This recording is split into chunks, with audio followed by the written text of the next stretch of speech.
This the Mixtape Queens. Welcome to another fire episode of the Mixtape Queens Podcast, where we bring you the hottest and most talented artists in the music industry. Today, we have Weez Tha Goon. Based out of Ohio, this king is making waves with hits like Toxic and My Story. Welcome, King. Welcome. I appreciate it for y'all having me. How y'all doing? We doing great. We doing great. We're doing great and great. It's both. Fine. It's all good. Yeah, so how are you doing? Man, I'm doing fine. I'm blessed. I can't complain. Awesome. What's up? Yes. Well, we're excited to have you. We were recommended to you by Breadwinner Prime. That's our brother. We love him. And we've been following you for a while, not too long, but we see you working and putting out songs. And we spent some time before the podcast going through your YouTube and watching all your videos. And, we're excited to get to know you better. And for the fans out there and the listeners who are tuning in right now, we want to get to know you a little better. So can you tell us a little bit about yourself and how you got started doing music? Okay, so yeah. Well, my name is Weez Tha Goon. That's what everybody know me by. And my passion for music has just been so great. It's like, as a little kid, starting in elementary school, I used to have a little group, me and my little friends. We was the so-called G Unit. I used to be the Lloyd Banks of the group and everything. My friend was 50 Cent, RIP to him. And his cousin was Young Buck, free him and everything. So it's just like, we used to just go ahead and try to do our own little rap group as young kids. And so as I got older and progressed, I started really just taking it to myself like, oh, this is a little escape route. I used to be an angry little child. So this was my little escape route, just writing music, joining choirs and bands and all that. I was an instrumental person, so I just wanted to take my life through music. So as I got older, I just kept going. Then I got away, married and everything. As I hit 20 and I finally hit 21, I actually started taking this serious because that's when I actually found the actual studio. So that's when I actually started taking it serious and just pushing out from there. And that's how I got here today. That's what's up. Yeah, that's dope. So you were pretty young when you first started rapping.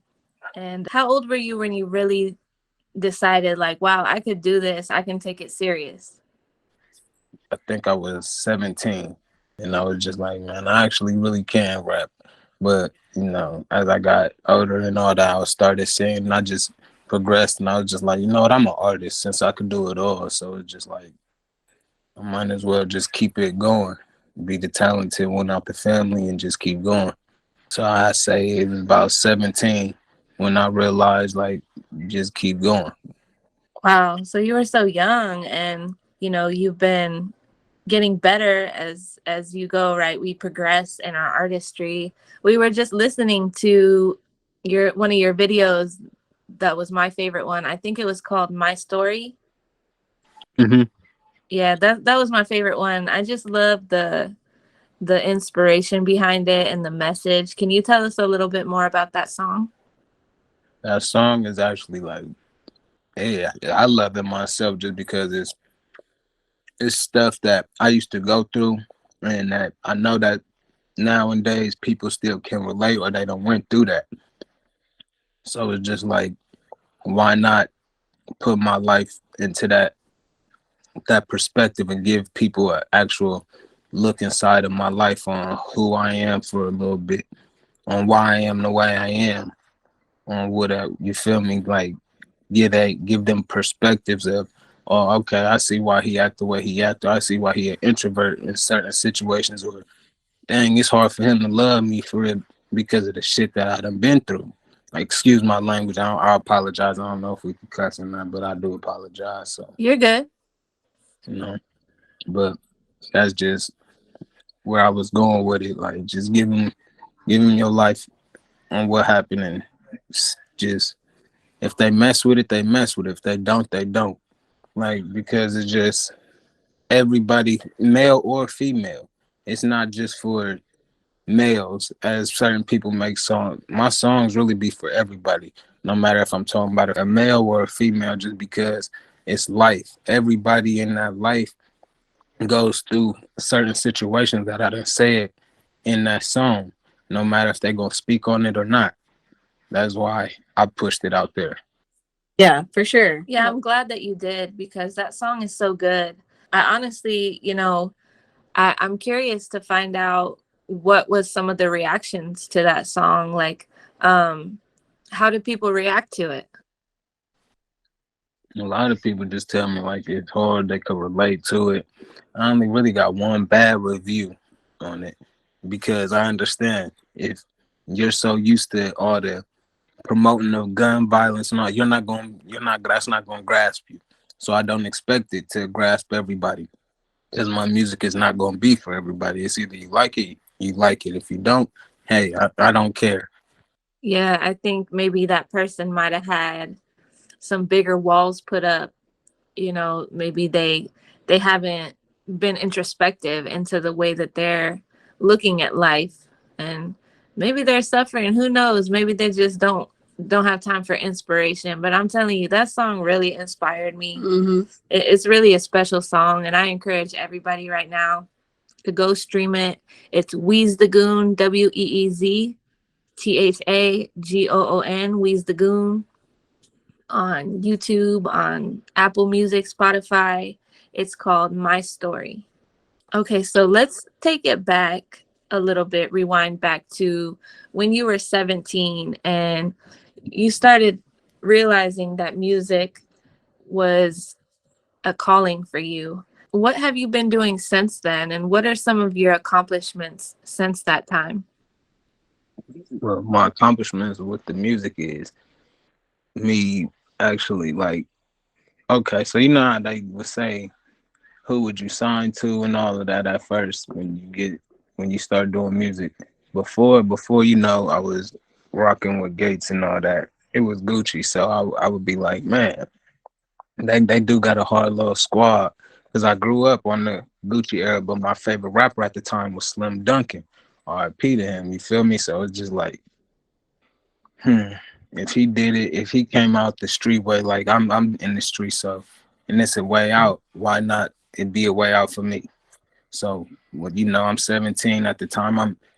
I've been in and out of jail from the age of 13 to 19. So my little times when I was trying to do something, make music, but I was so into the street life that I would just end up being incarcerated and making little songs while I was in my cell and all that. So I'd just be like, dang, I gotta get out and do something. So as I got out, it was hard for me as a young kid to actually find a studio. The first studio I found was when I was 20. So that's when I first recorded my first song when I was 21. But, that's a whole nother story that is going lightweight, get off track until you ask that question. But, that was the reason why I started doing music and actually accomplishing my goal to the music to get better. Because I never finished school or nothing. So it was just like, but I'm very intelligent. So it's just like, just go ahead and do the music or do what you can. Because can't nobody tell you what you're going to be in life, or can't nobody tell you what to do. If you want to do it, go ahead and do it. If not, what is you pump faking for? So that was the whole thing of me pushing my goal out to actually inspire myself. Because I know it's a lot of kids out there that want to be rappers, basketball players, and all that. That's the new day and age. Excuse me. So, back in the day, we also had the people that wanted to be doctors and policemen and firefighters and all that now. I was one of them people because I wanted to I did the sports, though, because I'm very athletic. I did gymnastics, all that, but it was music. That was my calling. So it was just like, keep it going. I could have been a great football player, but like I said, I chose the street life. It is what it is. But with my accomplishments as well is I got to at least experience and talk to major artists and be brought up around major artists and actually open up before I was actually noticed and everything. So I did my little thing of opening up for artists and actually networking with upcoming artists as well. So, and I'm proud of that. So you know. As you should be. As you should be. You know, there's a lot of young rappers and artists in the world that are going to need to hear that, that's going through something similar to what you went through, and they don't think that they can make their lives better or change and turn things around for themselves. So I appreciate you saying that and just sharing your growth here on the Mixtape Queens podcast. Is very inspirational. Yes, and I agree because I think music is medicine for everybody who's making it and who's listening to it. And music might be the only way out of where they're at, right? A lot of young people are stuck in a place that they might not want to be, maybe a toxic environment, around people with unhealthy habits. And that's all they see on a daily basis, even when they go to school. They don't really get to express themselves creatively. They have to sit there and be quiet. And then, they put on their headphones when they're walking home, and that's their escapism. That's how they release from the life that is kind of feels like it's holding them down. So it's so important with songs like My Story to be out there, because people need to hear that. That's the inspiration and the motivation that people don't get on a daily basis. And it is like medicine. I believe like every day you should take your music, and music is also working against people, because like you said, there's a lot of violence and toxic behaviors in the music as well, which has almost worsened the issues that young people face nowadays. So yeah, that's very special. And yeah, our hat is off to you for putting your heart into your music and sharing your story here with us.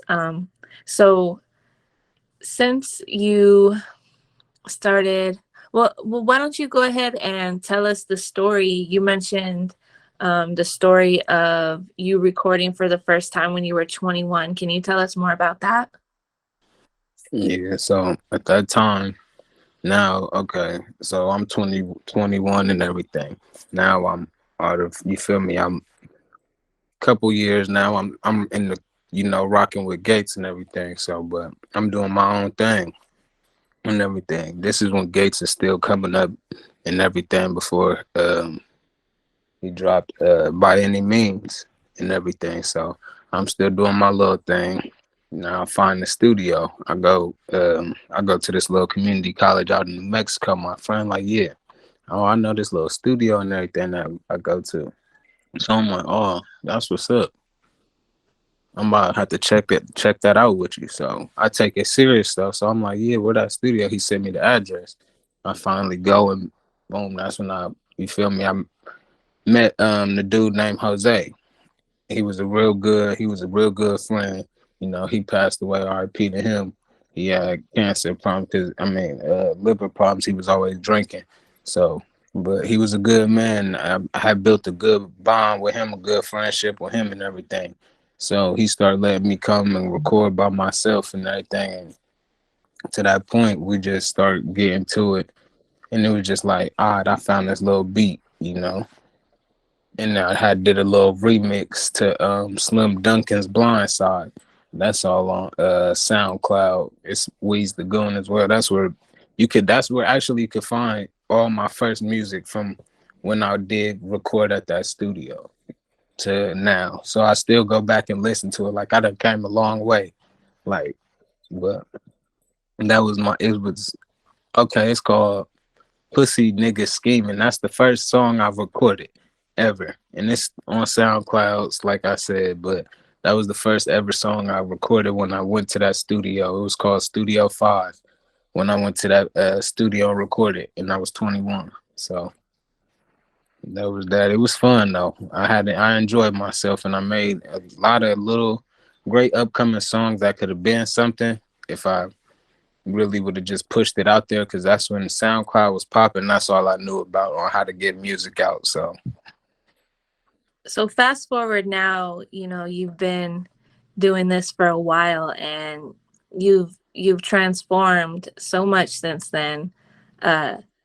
What are some of the issues that you've faced in the music industry along the way?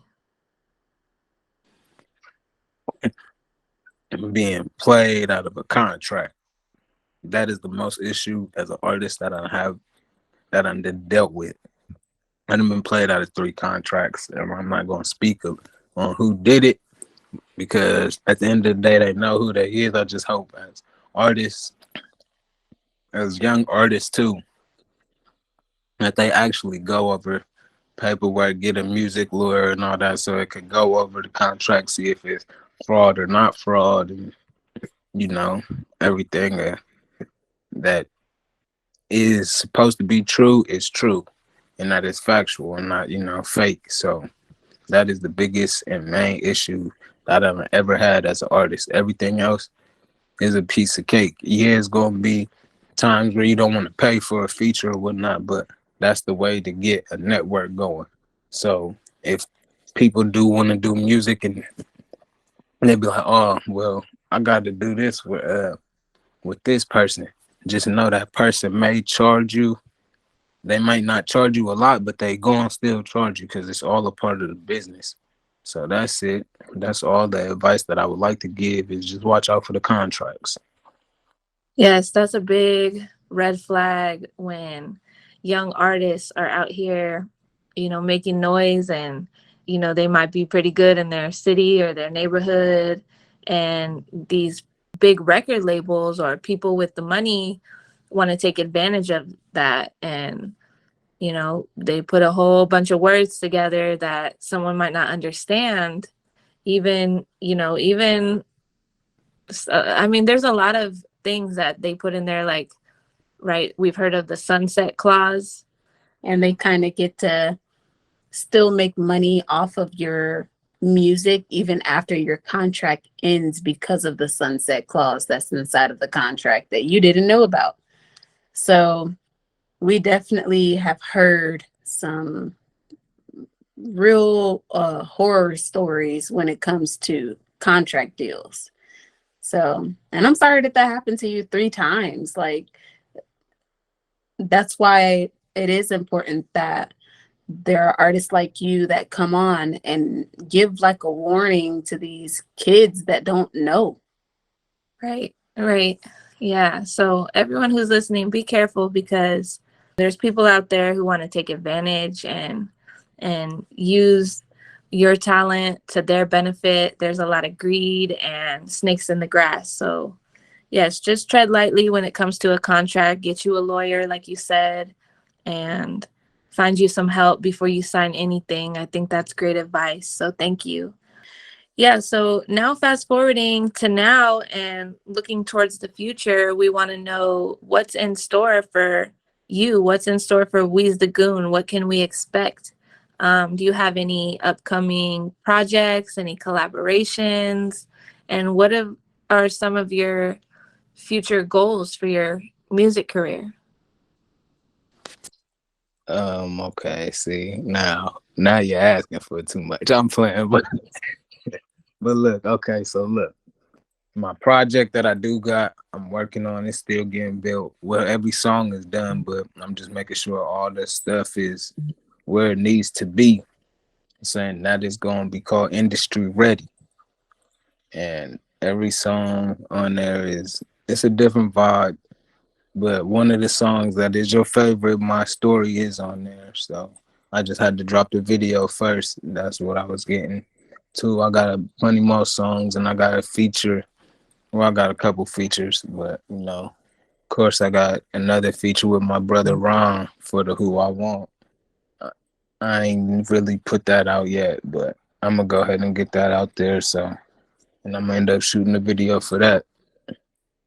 But yeah, as of right now, all I'm worried about is getting this little stuff ready, stuff done for Industry Ready. And that's it. I ain't really been in the studio working on nothing new. Social media game changers. Are you ready to take your brand to the next level? It's time to step up your game with the Mixtape Queens. We specialize in all things social media, from graphic design music, photography, and videos. We got everything you need. Whether you're a business looking to boost your brand, an influencer looking to expand your following, or wanting to just get yourself heard, the Mixtape Queens got you. Want to contact us? Go to our website at mixtapequeens.com. Okay, that sounds good. Industry ready, and you're working on it right now. We got my favorite song on there, My Story, and I want to touch on what you said about getting features earlier. You mentioned that it's important for artists to work with other artists, and that's how you get out there and network. And of course, a lot of times you have to pay for a feature, especially if an artist is bigger than you, right?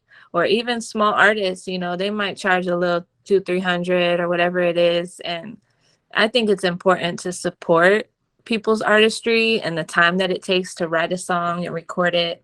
It's a lot of work. So I have to agree with you on that and say that's great advice, because I believe that your network is your net worth. And I think that you are right about that for sure.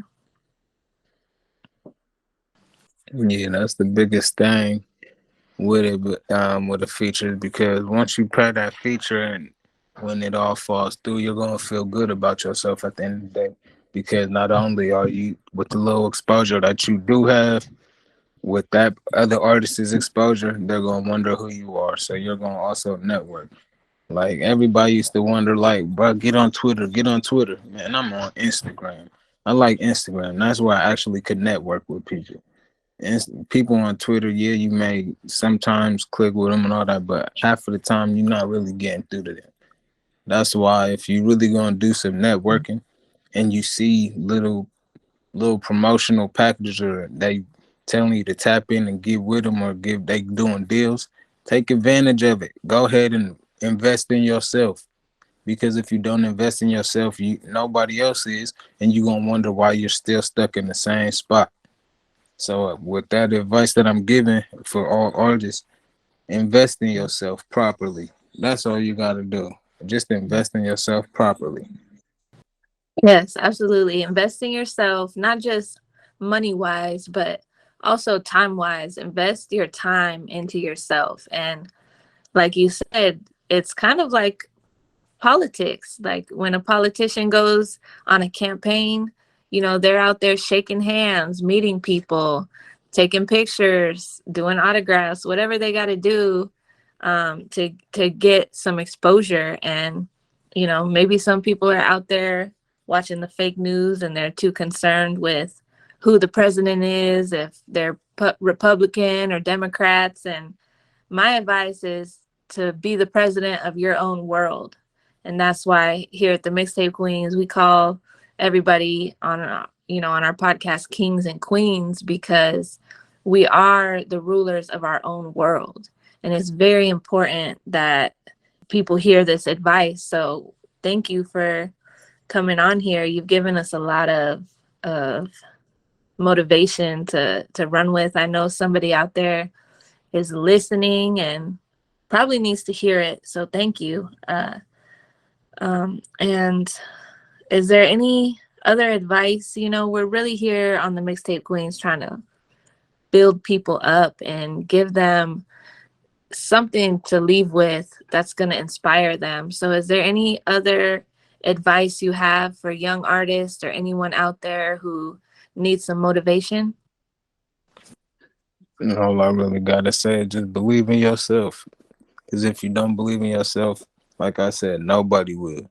Well, there might be a few percent of chance of low people, and that's strangers, people that you don't know, and they're gonna believe you. So once you stick with it and keep going and see your progression, it's gonna make you feel good about yourself and make you not stop. And that's one reason why I can't stop, is because so many people that touched me, reached out to me and was like, yeah, man, you done saved my life with your music and everything. All right, well, now I can't stop. Gotta keep going. Even when you feel like you want to stop and at times is rough and all that, you may get writer's block and all of that, but still keep going. That's all I'm gonna say, and that's the best advice I really could give as an artist is just keep going and believe in yourself. Stay true to you. That's it. Well, thank you so much for the words of wisdom and being so kind to us and joining us here today. Your time, taking the time to be here. We don't take that lightly at all. We really appreciate you. And, now I feel like we're definitely connected and we'll be friends for a long time. So we want to keep our door open to you. You're always welcome back here. We want to stay updated and hear what's going on with you and be a part of whatever you're doing. You have our support. And yeah, thank you. Yeah, no problem. And I appreciate y'all for having me as well. And, the time to reach out to me and also the time for me having me on your podcast as well. So, I really do appreciate you. Of course, King. Yes. So everybody out there, make sure you go follow Weez Tha Goon on Instagram. Tap in with him, let him know that the Mixtape Queen sent you, and stream his music on Apple Music, Spotify, Pandora, YouTube, and check out those old files on SoundCloud, you said, right? Yeah, SoundCloud it is. Weez Tha Goon as well. So it's only one of me. You could Google me. Just go ahead and find me. Yep, go ahead and Google. And we're sending you lots of love over there. Yeah, next time your interview is going to be in person. Yeah. Oh, yeah, for sure. I would love that. Yes. Well, we hope you have a beautiful and blessed week, King. Thank you again. We celebrate your light and keep pushing. Oh, yeah. Thank you too, Queens. I appreciate it. Thank you. Much love. Rise like a phoenix into a realm of the unknown.